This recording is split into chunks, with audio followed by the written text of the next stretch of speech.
na tumayo bilang paggalang sa pagbasa ng salita ng Panginoon.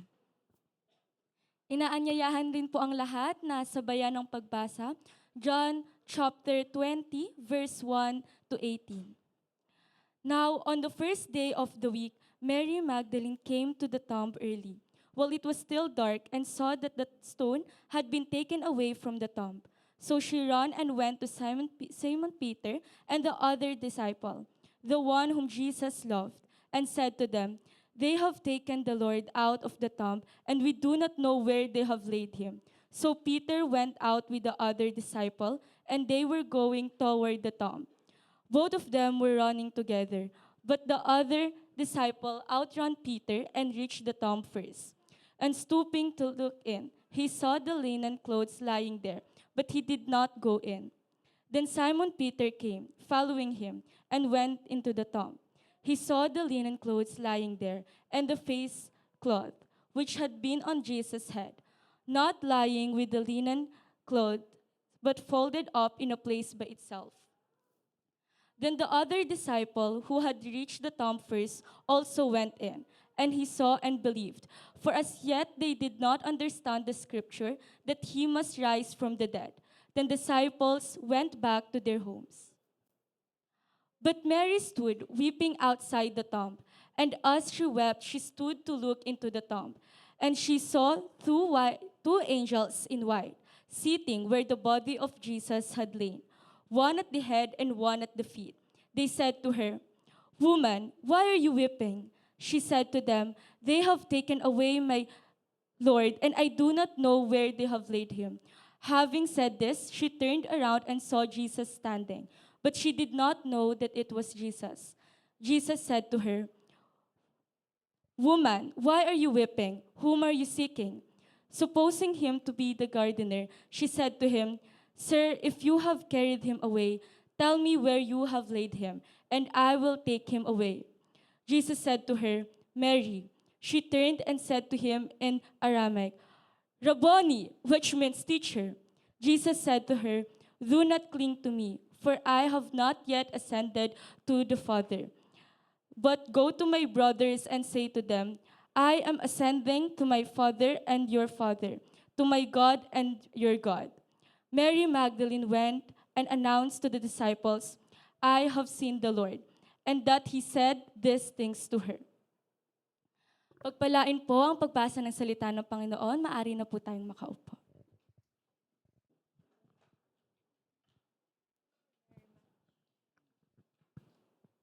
Praise. Ayan. Thank you, worship team. Thank you, yung nagtrio. At salamat din po kay Binis for the scripture reading. Kumusta po kayo? Good morning po. Batiin nga po natin yung katabi natin. Sabihin mo sa kanya, magkano na yung gasolina? Sabihin mo sa kanya, hawak ko ang bill. Hawak niyo po ba yung bill? Happy Resurrection Sunday. Palakpakan nga po natin ang Panginoon. Sa araw na ito ay kinikilala po natin hindi lamang po bilang palabas o dula, kundi sa katotohanan po 2,000 years ago, Jesus has risen. He is alive forevermore. Gusto po nating i-welcome ang ating mga kapatid, samahan, mula po sa morning at afternoon service at palakpakan din po natin yung mga visitors po natin. Ayan, good morning. Pwede po ba kayong lumingon, kaliwat kanan, sabihin mo sa kanya, salamat at nakarating ka sa araw na ito. Ang resurrection o muling pagkabuhay, naalala ko po nung bata pa po ako, ito po yung pinakaabangan namin dahil meron pong pagpako, pagpipinitensya, meron pong Sabado de Gloria na kung saan tahimik lahat. Pero yung pagitan po ng madilim na Biyernes Santo at ng linggo ng pagkabuhay, yung pong Sabado de Gloria. No? At pagdating po ng madaling araw na po ng linggo, naalala ko po, meron pong palabas doon ho sa amin sa Leyte. Doon ko po naaalala na yun po yung pinakamasayang araw ng Holy Week dahil ang alam po namin, gagaling na yung mga sugat namin. Naalala niyo po, bawal masugatan kapag ka Biyernes Santo dahil hindi raw po gagaling dahil patay ang Diyos. Now, growing up, nung lumaki na po ako, na-realize ko po na kahit pala anong araw kang masugatan, merong kagalingan na nagmumula sa ating Panginoon. At yung araw ng linggo na yon ay hanggang ngayon po sineselebrate po natin sapagkat ang tawag ho sa Resurrection Sunday is the core of Christianity. Without the resurrection, walang kwenta po lahat ng ating pagsamba o ginagawa dito. Yes, the birth of Jesus is very important, the cross of Jesus is very important, pero without the Resurrection Sunday, kagaya lang po siya ng ibang mga leader na pinanganak, naging tanyag, kilala, maraming tagasunod, gumawa ng himala, namatay pero nanatili sa libingan. Pero ayon sa pagkakabasa kanina, ay hindi po siya nanatili sa libingan. Siya po'y muling nabuhay 3 araw. Ang nakalipas po, buhay magpakailanman. At ito po'y tinatawag po ng mga theologian na the greatest comeback ever in history. The greatest comeback ever in history. Marami na po ako napanood sa sports kung paano po ang mga team na underdog, nasa mabababang standing, may hina po ang kanilang lineup, pero pagdating po sa pinaka-crucial game, nakakabawi po sila. Nakakahabol po sila. No? Sa Pilipinas, siguro po ang isang team na laging may ganyan nakasaysayan, nung ako po'y bata pa, yung Alaska, Sunkist, and then yung paborito niyo pong Hinebra. Hindi po tayo nagpo-promote ng inumin po. No? Pero ito daw po yung the greatest comeback ever that happened in history. Sapagkat dito po ipinakita na kahit ang kamatayan at wala pong bahagi sa buhay po natin, meron po bang bahagi sa buhay natin na mas matindi pa sa kamatayan? At ito po'y dinaig ng ating Panginoon na patunay po na walang kayang daigin ng Diyos sa ating pinagdaanan ngayon, kahit po yung pagtaas ng mga bilihin. Amen? At isa pa sa favorite ko po na take from a theologian, coming from Josh McDowell. Siya po ay isang sikat na theologian all over the world. No? Sinabi po niya, ito po sa kanyang mga libro, sabi po niya, no matter how devastating our struggles, no matter how devastating our disappointments and troubles, they are only temporary. Everybody say, they are only temporary. Parang wala yatang they're only temporary. Alam nyo ba na hindi na tayo nagmadaling araw? Bakit? Pag nagpipreach ako ng madaling araw ng sunrise service, walang nakikinig sa akin. Nakaupo lang dyan, tapos yung isip, lutang na lutang, no? Kaya ginawa nating regular na 9:00, no? And no matter what happens to you, no matter the depth of tragedy or pain you face, no matter how death stalks you and your loved ones, sabay-sabay natin basahin, the resurrection promises you a future of immeasurable good. Few people seem to realize that the resurrection of Jesus is the cornerstone or the core to a worldview that provides the perspective to all of life. Now, alam niyo po ba na ang nagpapabago sa buhay po natin, ang nagpapalakas po sa atin, ang nagbibigay encouragement po sa atin na kahit may matitinding pagsubok tayong pinagdadaanan, ay yung katotohanan po na hindi ito permanente, hindi ito magtatagal. Dahil kahit ang kamatayan ay tinalo, dinaig ng ating Panginoon. Pwede po ba natin palakpakan ang ating Diyos? Jesus is alive. Kaya nga ang ganda ng kanta kanina, di ba? Diyos ay buhay. No? Pwede bang tingnan mo yung mukha ng katabi mo? Mukha bang buhay o mukhang naghihingalo sa kalungkutan? No? Mukha bang antok? No? Mukha bang nasaktan sa gastos nitong Holy Week na to, sa laki ng gasolina? No? You know, sabi ni Lord, I am back and I am alive forever. Doon po sa amin, sa Leyte, doon po sa may Palo, meron po doong, statua ni MacArthur, no? Famous po nung sinabi niya, I shall return, no? Pero, alam natin, na ang tao, gaano man kaganda, kalakas, kahusay ang kanyang pangako, pag namatay, wala na ho. Pero ang ating Panginoon, sinasabi po niya, I am back and He shall return. Pagbalik po, pagkatapos po tayong kuhanin na po ng ating Panginoon. Pero, taliwas po sa ating nababasa o nakikita kanina, that the Resurrection Sunday or the Resurrection event did not just started from a high note. High note meaning mataas, very climactic, no? Na siya po ay lumabas sa libingan, hinangaan, tinalo ang kamatayan. Pero mababasa po natin dito sa verse. Napansin ko po parang wala yatang sumabay sa binasa ni Ate Venice kanina, no? Na ito po'y nagsimula sa low note because it started with questions. Napansin niyo po may dalawang tanong na tinanong, una ang mga anghel, pangalawa ang ating Panginoon kay Mary Magdalene. The first resurrection question na dapat nating tanungin at sagutin ngayong umaga na to. Ano po yung unang tanong? Why are you crying? Why are you crying? Tingnan mo nga yung katabi mo, sabihin mo nga sa kanya, why are you crying? At malalim po yan ha, hindi po yan luha lang na nakikita. Sometimes pwede tayong nakangiti, pero yung mata natin umiiyak. Sa mahal ng bilihin, sa gastos, sa mga uncertainty sa future. So ang question po is, why are you crying? Pangalawa, who is it that you are looking? Sino ang hinahanap mo? O di kaya po, saan ka nakatingin? Saan ka nakatingin? So ito po yung titingnan natin ngayong umaga na to. Two important question ng resurrection. Pero bago po yan, gusto ko po munang i-discuss bakit mahalaga ang pagtatanong ng Panginoon kay Mary Magdalene. Bakit nga ba tayo tinatanong ng Panginoon? At bakit ba tayo allowed din magtanong? Una, because question clarifies understanding. It helps us make sense sa mga bagay na hindi natin masyadong naiintindihan. Kasi po, ang ating brain, mas nagiging healthy kapag ka po nagkakaroon ng clarity o pagkaunawa. At ang mga tanong ay nagbabawas po ng pagkalito at overload sa isipan. Pangalawa, questions stimulates critical thinking.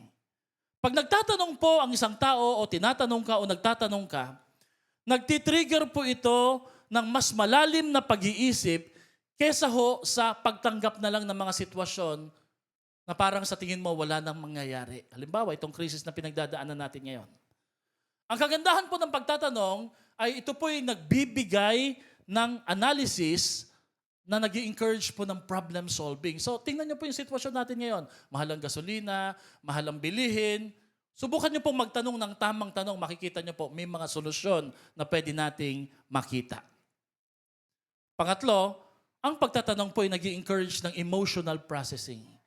Pag meron kang isang kasamahan sa bahay, sa buhay, na medyo nakakaranas po ng kalungkutan, depresyon, o di kaya tulala, no? The safe way to explore emotion is not to talk and talk, but to ask the right question. How do you feel? No? Anong nararamdaman mo nung sinasabi mo iyan? No? So nag-encourage po siya ng emotional processing.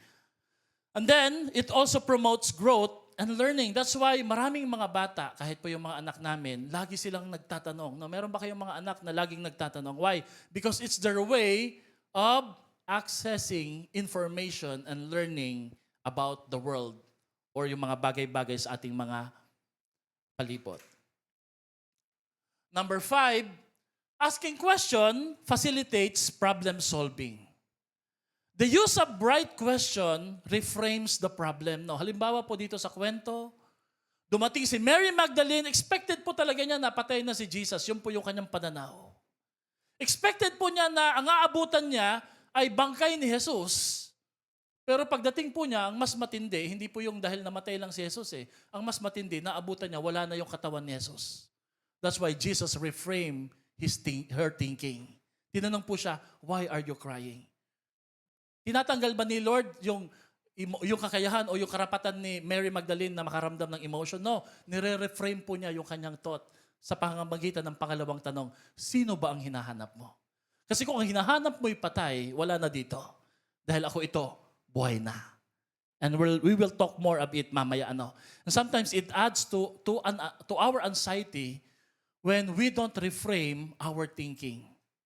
And then, number 6, asking the right question builds connection and empathy. It invites dialogue. Pag nagtatanong po tayo, para nating sinasabi sa ating kausap o kakilala o kaibigan, kamag-anak, kapitbahay, halika mag-usap tayo. Kaibigan, mag-usap tayo. At pang-pito at panghuli, asking the right question supports spiritual reflection. It provides meaning-making. Everybody say meaning-making. Yes, nandyan na yung sitwasyon mo, wala ka nang magagawa, but might as well put some meaning on your circumstances. Put some purpose on your pain. No, ito po'y base at hango sa isang existential philosopher na si Viktor Frankl nung panahon po ng Holocaust. No, hindi ko na po i-discuss yan. So, sa madaling salita, question can open the door to faith and understanding. Ngayong umaga na to, o pwedeng sinasabi mo sa iyong sarili, you know, Pastor, I am a man of faith, I am a woman of faith. We grew up from a family, a religious family, malalim ang pagkakilala ko kay Lord. Ngayon, dumadaan ka sa crisis, kumusta na yung faith mo? How does this crisis reframe your faith and your conviction?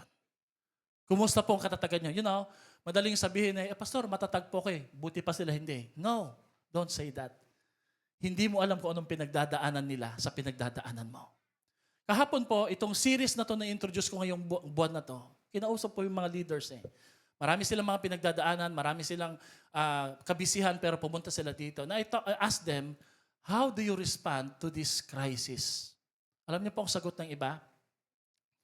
Ang pinakakawawa po talaga dito, Pastor, ay mga nasa laylayan ng lipunan. Sabi ko, bakit no? Imagine nyo po nung wala pang crisis, hindi pa tumaas yung gasolina, hirap na sila. How much more ngayon? And that's good. We were able to feel them, no? Hindi tayo Christian na porket komportable tayo, medyo hindi tayo masyadong apektado, sasabihin natin, ewan ko ba sa kanila, sa mga faith nila learn to be compassionate. Amen? Pangalawa, may nagsabi, ang mas mahirap dito yung nasa middle class. Why? Kasi sila ang nagbabayad ng tax, and yet yung service, and yet yung mga presyo, mga bilihin, ay sobrang nakaka-apekto para sa kanila. Kumusta po ang faith natin ngayon? And that's why ngayong umaga na to, sa Resurrection Sunday na to, tinatanong ka ng Panginoon, kapatid, bakit ka umiiyak? Sige, pigilan mo yung iyak mo, yung luha mo, hindi mo ilabas. Pero nakikita ng Panginoon yung puso mo, yung damdamin mo, nagdurugo, lumuluha. Kaya ang tanong ni Lord sa iyo ngayon, nandito ka ngayon nakaupo, nag-church ka, na-invite ka, o dati ka nang uma-attend, sabi ni Lord, bakit ka umiiyak? You know, si Lord hindi insensitive sa nararamdaman natin This church is not just about worshiping, you, doing this thing, giving and giving. We are also sensitive. And today, God is also asking us, why are you crying? At ano at sino ang hinahanap mo? Sabihin mo nga sa katabi mo, it's okay to ask question. Why? Because God is not threatened by our question. Hindi po malaking banta sa Diyos ang pagtatanong. Sa Diyos po yun hindi sa atin mga tao. Nati-threaten tayo. Rather, He is honored by our search for truth. Pag nagtatanong po, alam ng Panginoon na ang pagtatanong na to ay hindi po paglaban, kundi pagtatanong na nag-uusisa at naghahanap ng kasagutan. Tama po ba yun? Na pag may dumaing o dumaing tayo, Lord, bakit nagkakaganito?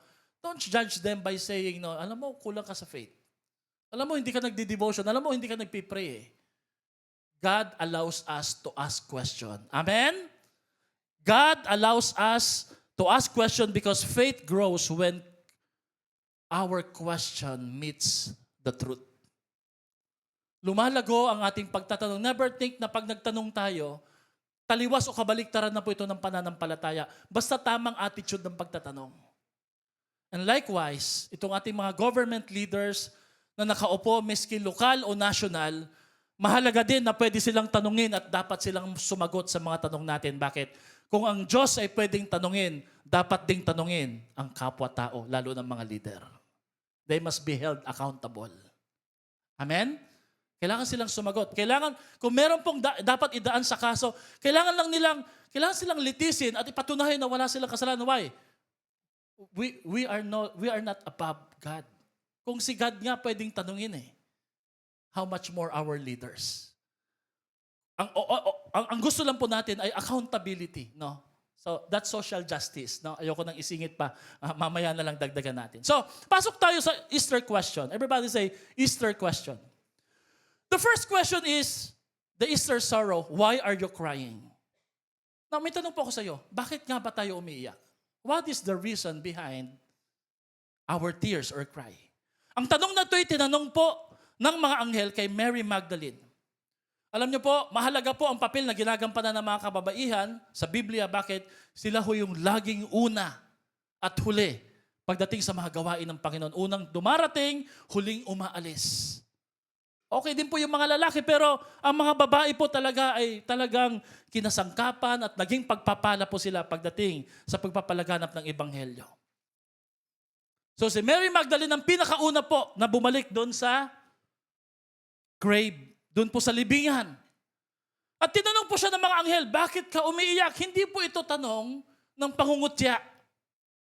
But rather, this is a question of invitation. Everybody say invitation. To be honest, to be open, and to be humble. At ngayong umaga na to, kung sakasakali lang na ito rin yung tanong mo sa iyong puso ngayong umaga na to, please be honest and be open and answer that question within your heart o sa mga kinaupuan ninyo. Na-realize ko na bilang tao, umiiyak tayo dahil may nawawala sa atin o may nawala. Nako-confuse tayo, nalilito tayo, nakakaramdam tayo na parang hindi natin kaya. Nakikita natin na parang walang pag-asa pang dumarating. So we cry, we lament. And in this story, Jesus allows us to cry. Because Jesus knew that none of us are immune to tears. Alam ng Panginoon na lahat tayo ay iiyak po talaga. Naalala niyo po yung tukso sa atin ng mga bata tayo? Iiyak na yan. Umiiyak po talaga tayo. At ngayon, malalaki na tayo. Wala nang bully na makakaklase mo, pero ang ating government, itong krisis na kinakaharap natin, binubuli tayo at sinasabihan tayo, iiyak na yan. Ang totoo, umiiyak po tayo.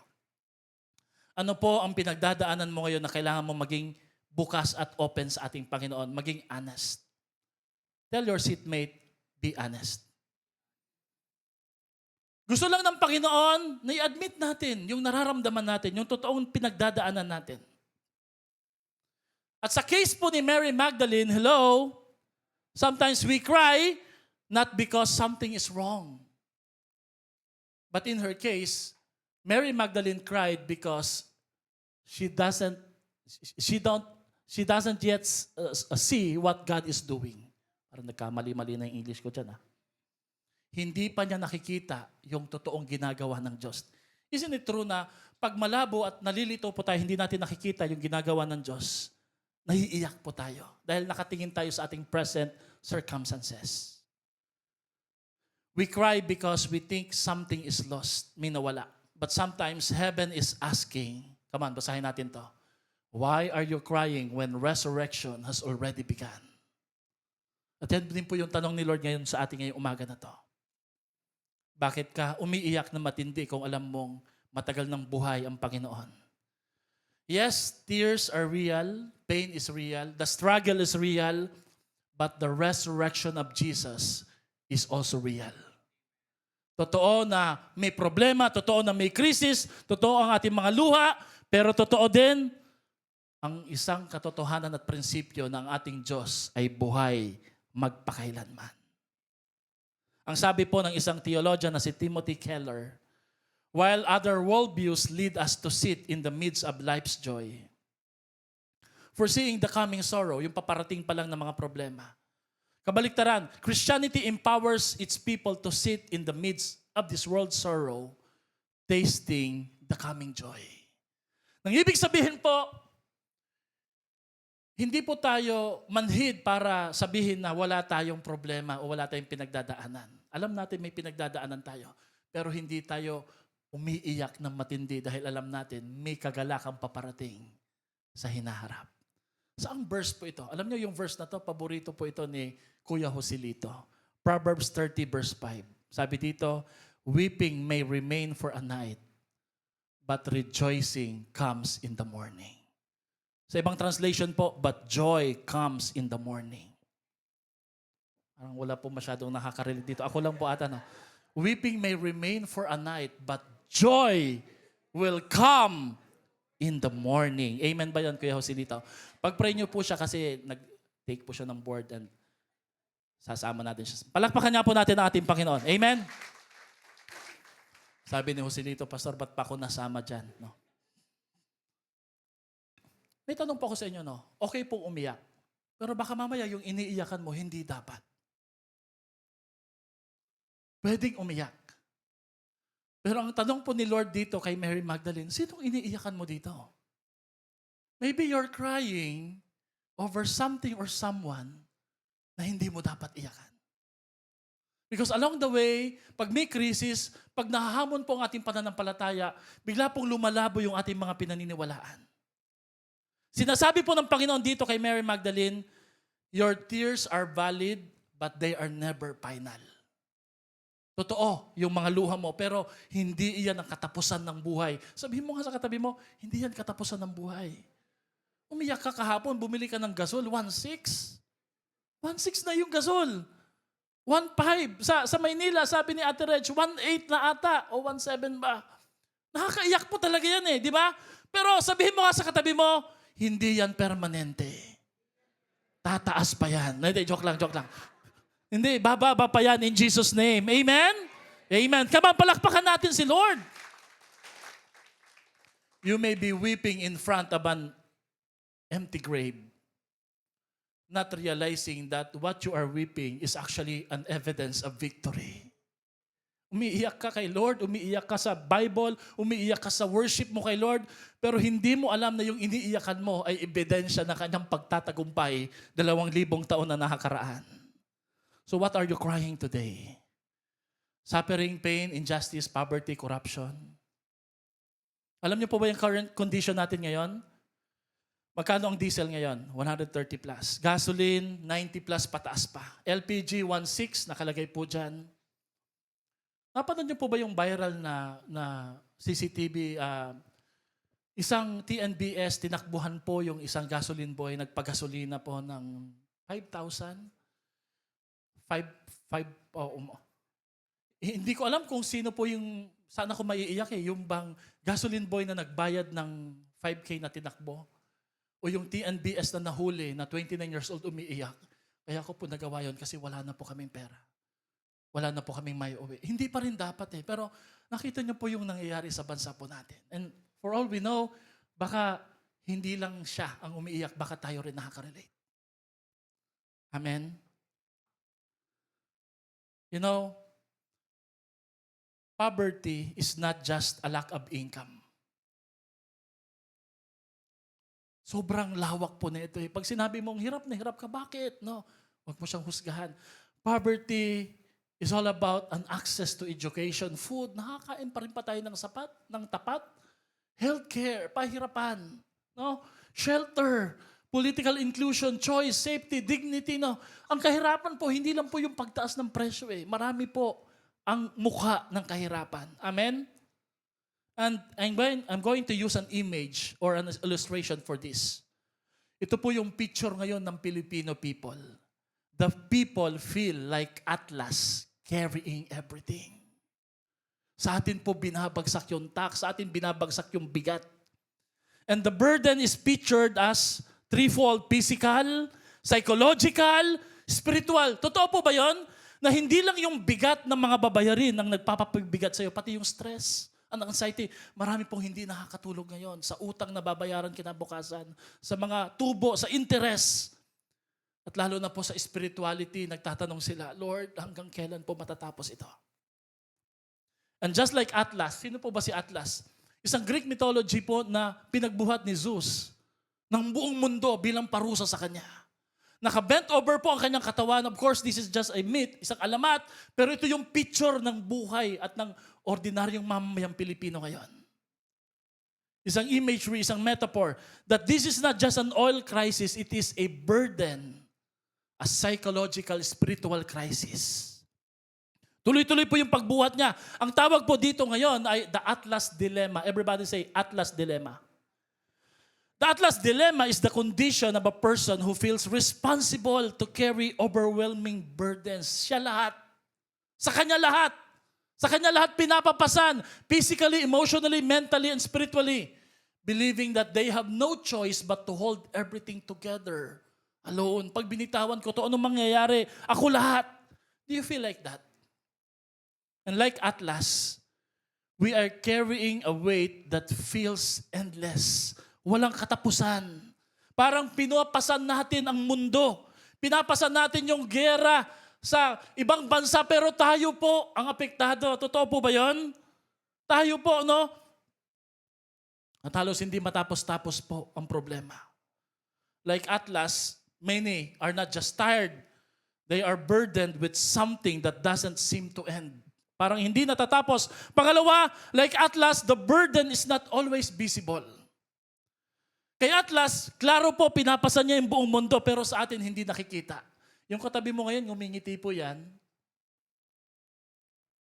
Nakaporma po yan, pero hindi mo alam yung bigat na pinapasan yan. Totoo po ba yan? Sabi mo nga sa katabi mo, ikaw ba si Atlas? Pastor, ito po marapit ng mag-aklas, hindi po si Atlas.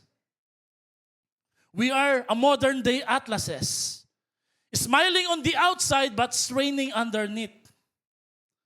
We are not just carrying physical loads, we are carrying invisible weights. Kung minsan po, pag natapat ka pa sa mga taong abusado, pag di mo na pagbigyan ang tingin nila, kuripot, maramot ka, pero hindi nila alam ang bigat ng dinadala mo. Hello? Amen? And like Atlas, we have this responsibility without relief. You know, sa kwento po ng Greek mythology, Atlas had no option to put the weight down. Wala siyang choice eh. Kailangan niyang pasanin ito. Today, marami pong mga magulang, single parent, mga parents, mga breadwinner na ganito po ang kanilang nararamdaman at ganito po ang kanilang rant o sinasabi, hindi ako pwedeng tumigil magtrabaho. Hindi ako pwedeng magpahinga. Maraming nagdedepende sa akin. I need to carry this burden, this world. Because if I fail, everything will fail. Mabigat. At ito rin po ay isang illusion ng strength. Nang pakiramdam natin minsan, hello, this is an invitation, everybody say invitation, na hindi mo kayang pasanin na nag-iisa yan. At hindi mo yan kayang pasanin ng pangmatagalan. Sometimes we try to be strong like Atlas, but we were never meant to carry the world alone. Sabihin mo nga sa katabi mo, huwag mong suluhin yung pinapasan mo. Sagutin mo rin naman, o ikaw nga lang di tumutulong. Hindi, joke lang. Baka mag-away na. The limitation of Atlas mindset. Ano po ba ang limitasyon po ng mentality na to? Atlas mentality is built on self-carrying strength. But you know, we humans, our life will collapse on that mindset pag sinosolo po natin. We will burn out, we will break down, we will lose hope. So pakisabi sa katabi mo, huwag kang mabuhay kagaya ni Atlas. Ready, go. Huwag kang mabuhay kagaya ni Atlas. Kasi hindi ka si Atlas. Hindi ka si Atlas. Hindi ka hinihingan na pasanin mo ang lahat. At kung meron nagpapasan, set up boundaries, ito lang po yung kaya ko. Ito lang po yung magagawa ko. Ang sabi po sa Matthew 11 verse 28, meron pong isang mas mahusay at mas magaling pa kay Atlas. Bakit? Hindi siya nagpapabigat. Siya po ang kumukuha ng bigat natin. Sabi dito sa Mateo 11, "Come to me, all who you are weary and burdened, and I will give you rest." He is better than Atlas. Amen? Tinutuluan tayo ng Panginoon from carrying to casting. Sabi niya sa 1 Peter 5:7, "Cast all your anxiety on Him because He cares for you." Wow! Amen? Kung ang gobyerno, ang boss mo, ang trato sa'yo, parang hindi tao, dinadagdagan ka ng bigat, pero ang sinasabi ng ating Panginoon, ako, hindi kita pabibigatin. Hindi kita dadagdagan ng sobrang dami ng burden. Sabi niya, I am here to carry your burdens. And that's the reason why I rose from the grave. Kasi hindi mo dapat pinapasan yung sorrow na yan. Mary Magdalene, maraming mga Marys po dito na sinosolo po nila yung at luha nila. The world pressures you to be like Atlas. To carry everything. To fix everything. And never fall apart. No. Kaya lang po, sana nga po hindi ganyan. Kaya lang po may mga tao talaga insensitive, lalo na sa pamilya. Minsan sa community, minsan sa nation, minsan sa church. Wala dapat Atlas kung magtutulungan lang po tayo. Amen? Pero sinasabi ni Lord dito, hindi mo dapat inaayos lahat. Because God never designed you for that kind of weight. You were created to trust the one who holds the world in His hands. Sabay-sabay tayo, go! So stop striving, stop carrying, and let your faith Arise. Palaguin, palakasin mo ang iyong pananampalataya sa ating Diyos. Tingnan niyo po nangyari kay Atlas. Gusto niyo pong malaman kung ano nangyari sa kanya? Atlas carried the world and was crushed by it. Sige kapag binuhat mo lahat, pinasan mo, inako mo lahat ng responsibilidad, yun din mismo magpapabagsak sa'yo. Jesus carried the cross and conquered it. Yun yung kabaliktaran. He didn't come to add to your burden. He came to remove it. So that when He rose, He proved this, that you were not made to stay buried under pressure. You were made to rise. Itong pinagdadaanan natin ngayon, itong kalungkutan, yung problema, pinagdadaanan o krisis sa ating buhay o pamilya, hindi yan yung magpapalugmok sa atin. Merong Kristo na mas dakila pa kay Atlas. Babawasan, tatanggalin niya yung bigat na nararamdaman nyo as a family. And you will be able to rise again. Let faith arise. So may tanong po ako sa iyo ngayong umaga na to. Why are you crying? Bakit ka umiiyak? God is not asking you a question to condemn you, but to reveal the hope that is closer than you think. At ito po yung hint, ito yung twist, pangalawang tanong. Who is it that you are looking for? Sino hinahanap mo? Saan ka nakatingin? Saan nga ba tayo nakatingin? Pag may krisis, saan tayo nakatingin? Kung saan tayo nakatingin. At ito pong si Mary Magdalene, nakatingin po siya sa baba. Ganun po itsura po ng walang pag-asa, nakatingin po sa baba, nakayuko. There is a difference between looking, seeing, searching, and finding. Tingnan niyo po si Mary, nasa right place po siya, nasa libingan, nasa tamang oras sa resurrection morning, but still, she missed Jesus. O pwede kang nasa church, kumakanta ka, umaawit, resurrection time natin ngayon, pero you will still miss Jesus. Why? Because you were looking for the wrong version of Jesus. Ang tinitingnan mo, ang kilala mong Jesus, yung nakaraan. Hindi mo nakita, hindi mo naalala na ang Diyos ay walang pasimulat, walang katapusan. He is the same yesterday, today, and forever. So who is it that you are looking for? Sino ba talagang hinahanap mo, saan ka nakatingin? Mary was talking to Jesus Christ, the risen Lord. Nakaharap na po niya ang Panginoon. No? No, tingnan niyo po yung picture. No? Bakit kaya hindi niya nakilala si Jesus?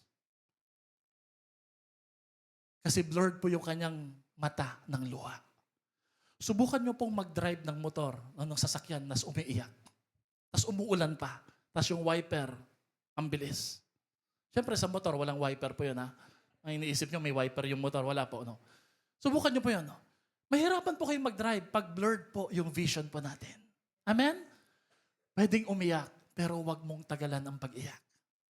Because sometimes our tears, our sorrow will blur our vision of the risen Lord. Of our living hope na meron tayo sa ating Panginoong Kristo. Alam niyo po ba kung ano ang pagkakilala niya kay Jesus? Akala niya hardinero siya. Oh. Tears will devalue, will belittle kung sino si Jesus sa buhay mo. Bakit nagmintis? Bakit hindi po nakita ni Mary Magdalene si Jesus? Kaya ang tanong sa kanya, sino ba talaga hinahanap mo? Ano mangyayari kung ang nakita po ni Mary Magdalene, patay na si Jesus? Well, tapos na yung kwento, okay na yung pagluha niya, pero iiyak pa rin siya. Pero ang sabi ng Panginoon, who is it that you're looking for? Are you looking the past version of the Jesus you knew before? Bakit ganun po ang pagtingin ni Mary Magdalene? Bakit ganun din po ang pagtingin natin sa gitna ng krisis? Because sometimes we look through pain. We look through assumption and we look through disappointments. Kung minsan kaya hindi malinaw kung sino si Lord, nakatingin tayo na matindi sa problema eh. I've been a pastor for many years now. Minsan, may mga members po, alam ko na eh, kung talagang nag-worship ba talaga o nagte-text lang at nagse-cellphone. Or balisang-balisa. Nakapokus ba talaga kay Lord? I would know eh. Alam ko na eh. Sa mukha pa lang malalaman ko na because, hindi lang naman kami pastor na nagsasalita dito eh. We give our heart and soul to you. So we know kung anong nararamdaman ninyo. No? Malalaman ko kung talaga pong matinding pinagdadaanan nito. Lumalabo po ang mga pangako, salita at katiyakan ng Diyos sa atin kapag ang tingin natin sa Kanya ay nasa bahagi po ng kalungkutan, paghihirap, at mga disappointments sa buhay.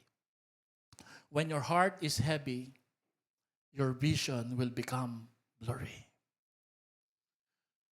Okay lang po maging heavy yung heart. Pero andito na ang Panginoon na nagsasabi, sino bang hinahanap mo? Ako ba?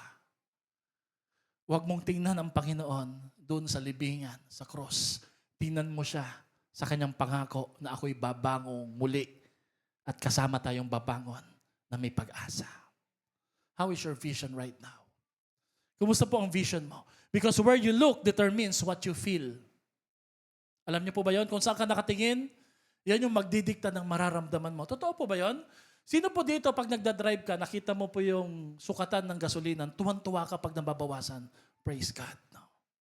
Hallelujah. No? Pag tingin mo sa mga gasolinahan, sabi nga ni Jethro, Papa, dito na tayo magpagas, 32 lang. Sabi ko, anak, 132 yan. Lumagpas na yung number. Sayang, akala ko ba naman makakabawas na tayo eh.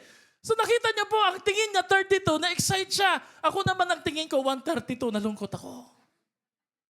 Saan ka nakatingin? Sige nga, tingnan mo nga yung mata ng katabi mo, sabi mo sa kanya, saan ka nakatingin? Kaya yan yung nararamdaman mo. Pero kung nakatingin ka kay Lord, tingnan niyo po, sabi ni Corrie ten Boom, isang Holocaust survivor, if you look, sabay-sabay natin basahin, ready go. If you look at the world, you will be distressed. If you look, you will be depressed. If you look at God, you will be at, pag tumingin ka sa mundo, sa paligid mo, madidistress ka. Pag tumingin ka sa sarili mo, lalo na sa wallet mo, madidepress ka. Sino po dito? Totoo yan, pastor. Pero pag tumingin ka sa Diyos, mapapahinga ka dahil may kapahingahan sa ating Panginoon. Amen? Kung saan ka nakatingin, yan yung magdidikta ng nararamdaman mo. Hindi ko po sinasabing baliwalain po natin yung problema, yung crisis. Ang sinasabi ko lang po, meron tayong eyes of faith na ibang nakikita. Pwede bang tapikin mo yung katabi mo, sabihin mo sa kanya, it's time to activate the eyes of faith. Tingin ka sa mundo. O ito, totoo talaga to, di ba? Tingin ka sa mundo, oil price increase, inflation, crisis everywhere. What you see around you creates pressure within you.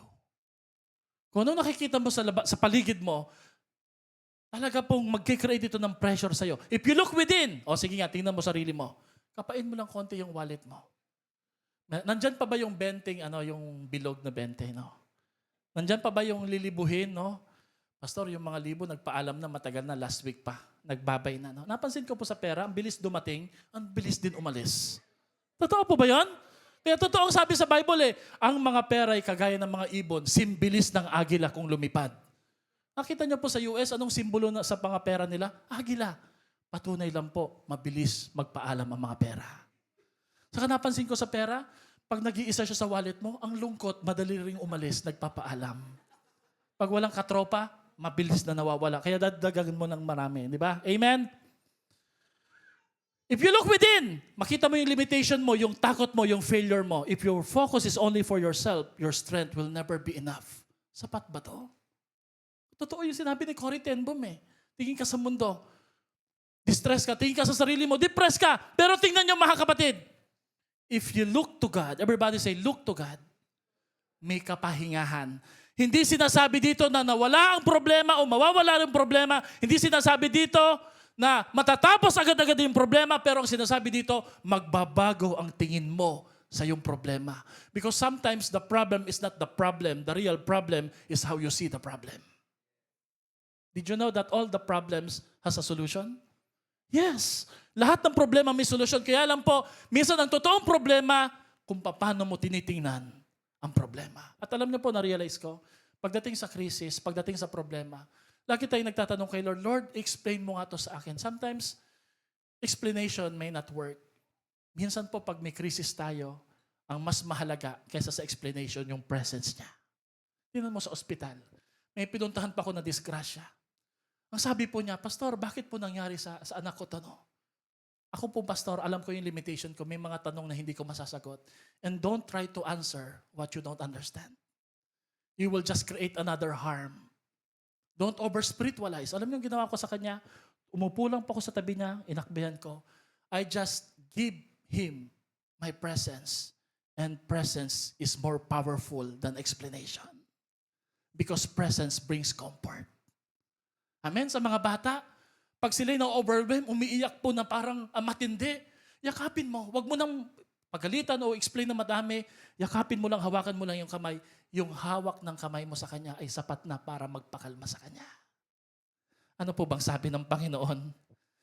Huwag kayong magmukhang pera. Huwag kang titingin sa katabi mo. Huwag kang titingin sa katabi mo. Hebrews 13:5, huwag kayong magmukhang pera. Nasa Bible pala yun. Ano po ba itsura ng mukhang pera, Pastor? Mukhang si Ninoy, mukhang si Mabini, mukhang si Apollonar. Ano po ba? Masiyahan. Everybody say, masiyahan na kayo. Sa anumang nasa inyo. Pastor, yan yung problema ko. Hindi ako nasisiyahan eh. E di mukha kang pera. Sinabi ng Diyos, sabay-sabay nga po natin basahin to, hindi kita ni pababayaan man kaya't buong tapang nating masasabi ko, ang Panginoon ang tumutulong sa akin, hindi ako matatakot, anong magagawa sa akin ng Iran? Hindi, joke. Ni Trump, hindi. Anong magagawa sa akin ng tao? Pumalakpak nga sa Panginoon nung naniniwalang hindi siya iiwan ni Lord. Amen? Notice this verse, hindi po nag-explain si Lord. Ganito kasi yung anak eh. Ang sabi ng Panginoon, sige, hindi mo naiintindihan, andito lang ako. Kasama kita.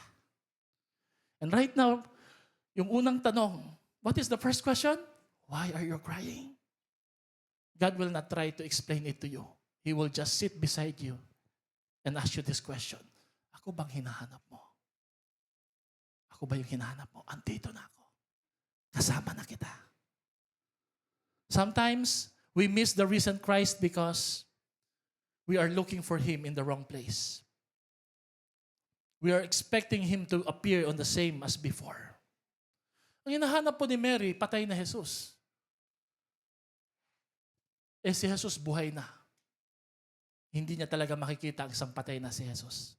Kilala niyo si Martin Luther? Isa po siyang forerunner ng Protestant, ng pagbabago ng pananampalataya. Nag-post po siya ng 99 thesis po sa isang pintuan po ng dati niyang relihiyon. Pero one time, nagduda siya kay Lord, nawalan siya ng pananampalataya, mas matindi pa siya na pastor kaysa sa ibang pastor na kilala niyo, nawalan siya ng pananampalataya sa Diyos, pero nagpipreach pa rin siya. Kaya one day, morning, nakita niya yung kanyang misis, si Mrs. Luther, nakasuot po ng itim na damit, pangluksa. Sabi niya, hey, ba't ganyan suot mo? Sinong namatay? Alam niyo, sagot ni Mrs. Luther, namatay yung Diyos mo. Kasi kitang-kita ko bilang ama ng tahanan, parang walang Diyos, parang hindi buhay ang Diyos sa kilos mo, sa pananalita mo, sa excitement mo para sa Kanya. Kaya para sa akin, parang namatay si Lord. Binago po ni Martin Luther yon. Kinilala niya na ang Diyos ay buhay magpakailanman. Ano man ang mangyari sa ating palibot, hindi nagbabagong katotohanan na buhay ang ating Panginoon. Amen? Everybody say, Diyos ay buhay. Sa iyong sitwasyon ngayon, sa iyong kondisyon, yung totohanan po, sa likod ng ngiti na yan, sa mga pinuntahan mo this week, buhay ba ang Diyos sa iyo o hindi? Is God alive or dead? Nakikita ba ng mga tao, ramdam ba nila na buhay talaga si Lord? Talaga bang sinasabi ng iyong puso, merong Diyos na buhay? Here's the turning point. What is the first question? Why are you crying? What is the second question? Sino ang hinahanap mo? Paano po nabago ni Jesus ang puso ni Maria na namimighati? Ang puso po na nalulungkot, ang pusong umiiyak, kagaya natin. Everything changed when Jesus called her name.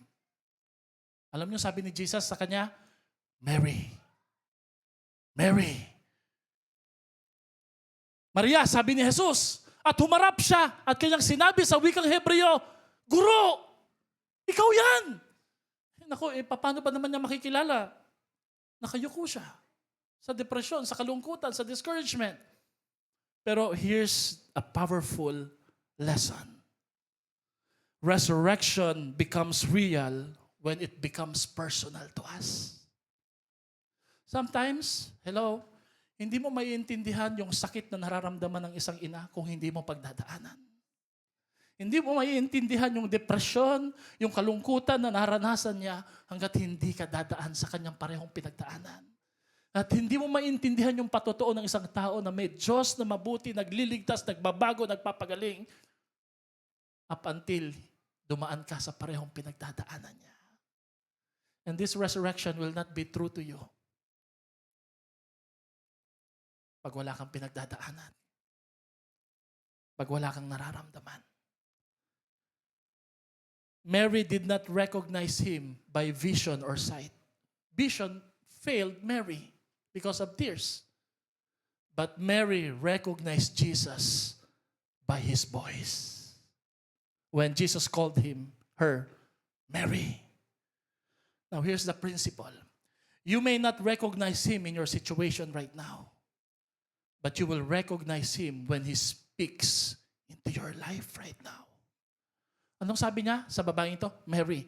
Sinasabi po niya sa iyo ngayon kung sino ka man, Reka, Arlene, Aisa, Arisa, Jael, Matet, Elise, tinatawag ka ng Panginoon ngayon. Gawin natin personal to eh. Tinatawag ka ng Diyos ngayon, sinasabi niya ngayon, ako ito. Ako ito. It's because of our relationship with the Lord. He knows us and He calls us by our name. Can you not see it? Na mahal ng Diyos ang buong sanlibutan, pero kilala ka niya. Kilala niya ang bawat isa sa atin. Alam niya ang pinagdadaanan mo at tinatawag ka niya sa mismong pangalan mo. Sinasabi niya sa iyo, Nami, alam kong pinagdadaanan mo. He calls you by your name. You don't find Jesus by location. You find Him by His revelation. At hindi po magandang uuwi ka ngayong umaga na to na hindi mo narinig na tinawag ng Diyos yung pangalan mo. At kinausap ka niya, hindi lang yung mga babae, pati mga lalaki, tinatawag ka niya sa iyong pangalan. Amen. Palakpakan niya po natin ang ating Panginoon. Dito tayo magtatapos. What is the Easter Commission? Matapos siyang tanungin ng dalawang tanong, tinawag siya sa kanyang pangalan, may mas mahalaga pa siguro tayong dapat malaman. Jesus also called her and commanded her by saying, Go. Go. In John chapter 20, verse 17. Everybody say, Go. Ngayong nakilala mo na ako, ngayong nakita mo na ako, ngayong kitang-kita mo na ako, humayo ka. Humayo ka. You know, yung church po natin ay composed po ng mga kabataan, may edad, mga adult, mga may mga alagang bata, yung iba buntis, and they still serving the Lord. Huwag sana ninyong isipin na nagagawa nilang maglingkod kasi available ang mga yan eh. Look at this quotation. We know pain, we know problems and pressures, but we also know purposes and power. That yes, there's a cross, but we also recognize that there's an empty tomb. So we commit. Nandyan ba yan?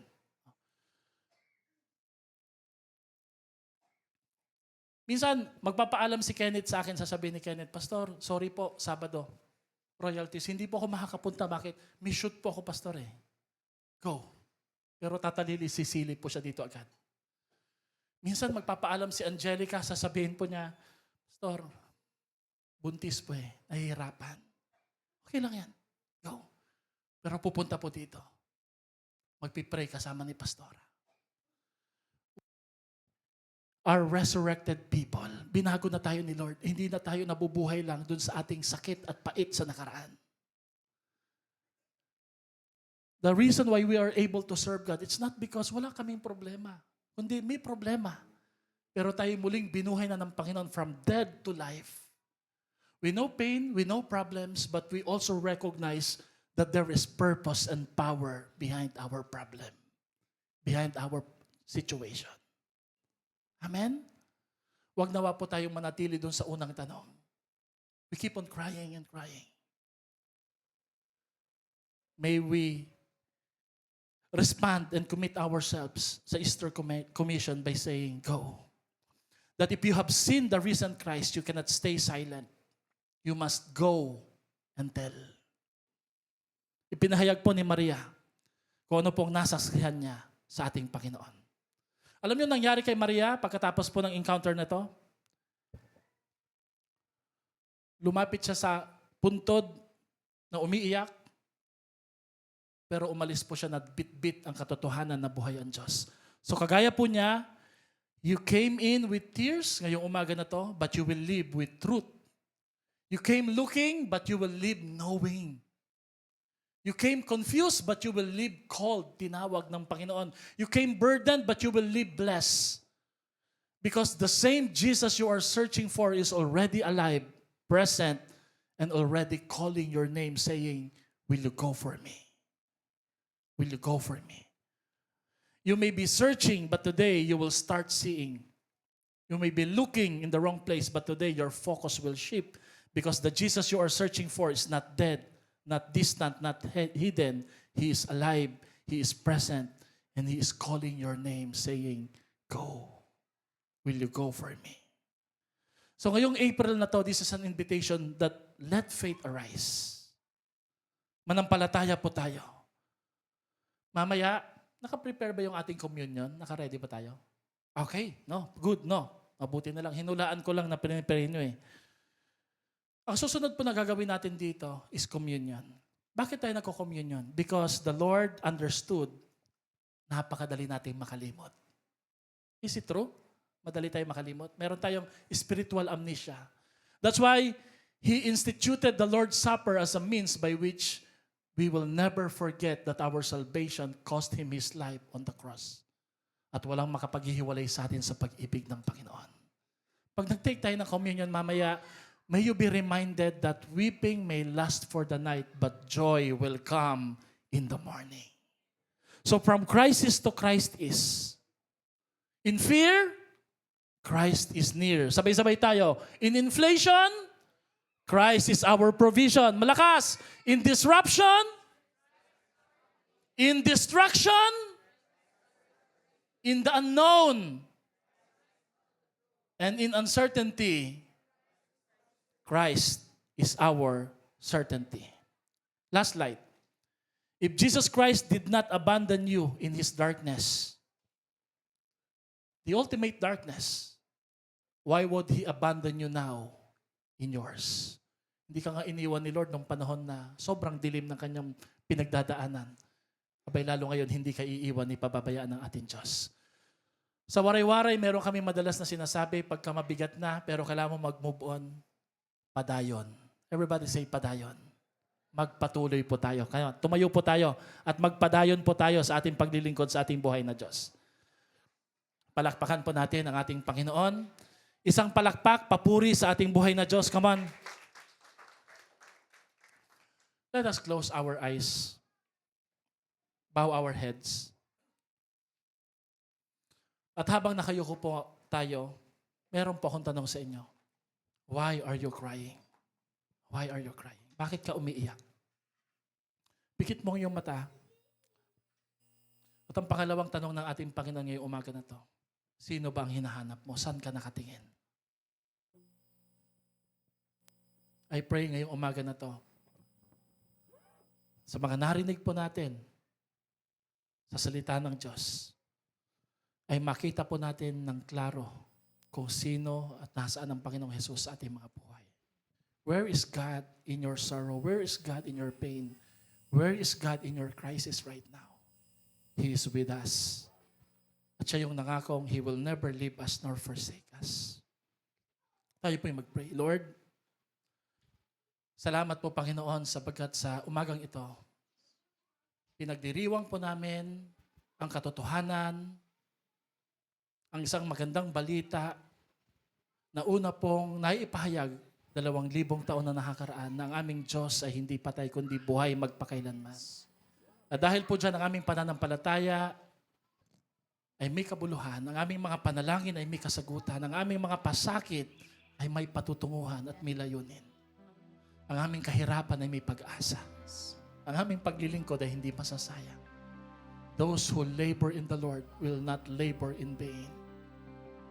Salamat sa katotohanan, Panginoon, na hindi permanente ang aming mga pinagdadaanan ngayon. Pinagpipray ko po, Lord, for those like Mary Magdalene, whose heart are crying, grieving,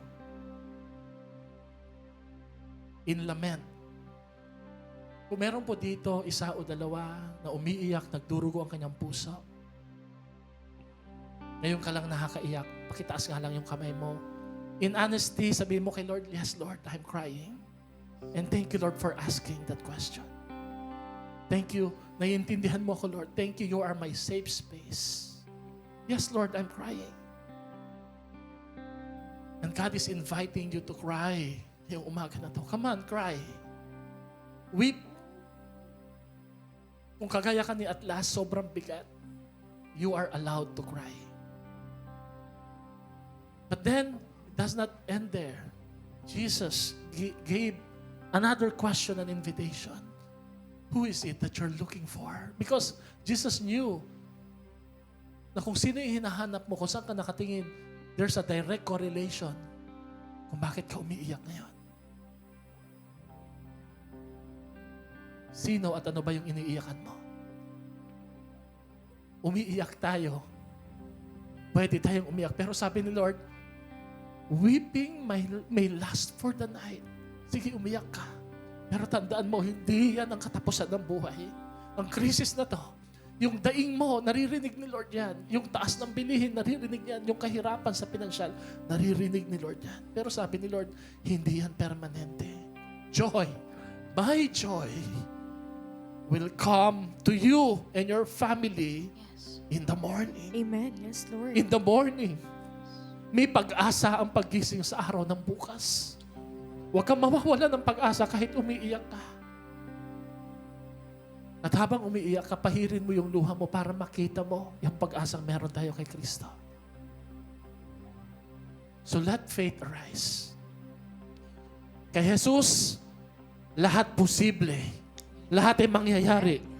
Sabagat siya ang ating Diyos na makapangyarihan at sa Kanya, walang hindi makapangyayari. Sayang Christian Fellowship, baliwag sa gitna ng krisis. Tumayo ka, bumangon ka, magtiwala ka sa Panginoon, magpuri ka, maglingkod ka pa rin sa Kanya. Sabagat may magagawa ang Diyos na to. Palakpakan mo ang ating buhay na Panginoon. Amen at amen.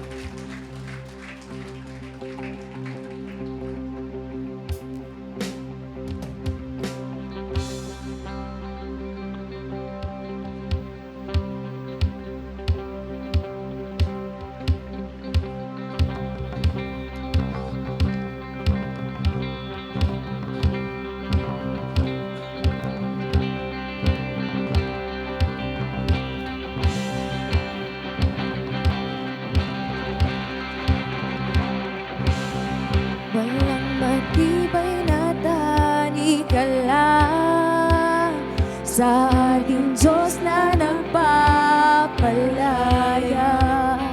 O lahat ay posible.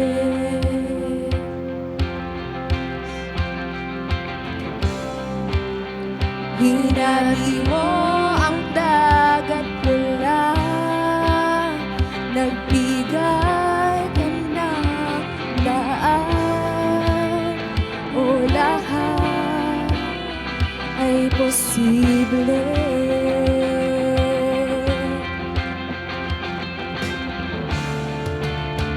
Kaya't sa'yo ako'y mananalig. Ikaw ang Diyos ng langit at lupa. Ikaw ang Diyos na makapangyarihan. Oh, lahat posible sa nananalig. Walang mahirap sa iyo. Lahat ng dapat ay kakayanin kasama kita. Kasama kita.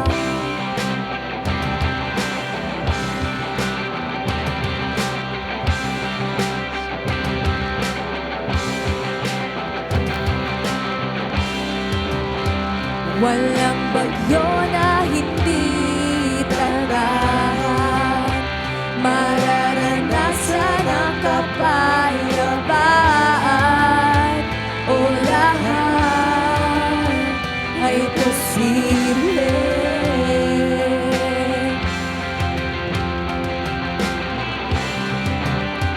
Wala nang hihigit pa sa iyong ngalan, Jesus, sa iyo ang katagumpayan. O lahat ay posible.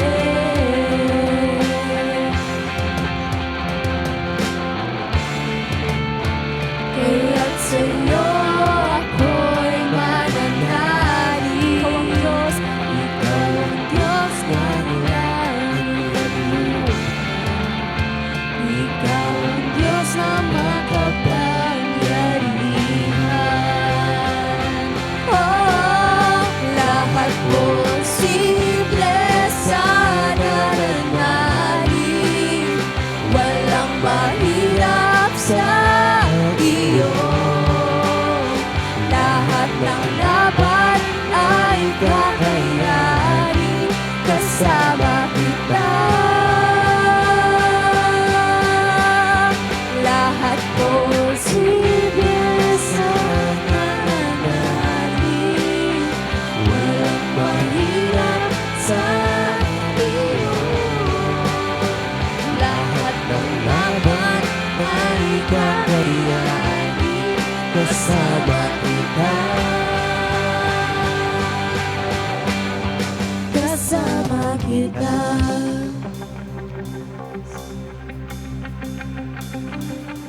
Sa isang salita mo ay may magbabago. Kagalingan, kaligtasan ay matatamo. Dakila, dakila, dakila ang ngalan mo.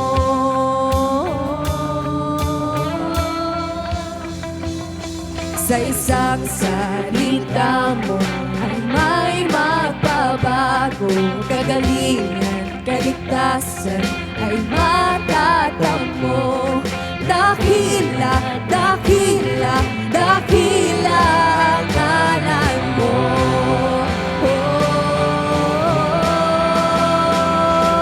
Sa isang salita mo ay may magbabago. Kagalingan, kaligtasan ay matatamo. Dakila, dakila, dakila ang ngalan mo. Lahat posible sa nananalig.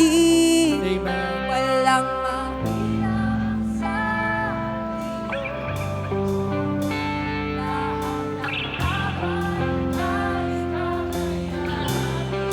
kasama kita. Lahat posible sa nananalig. Walang mahirap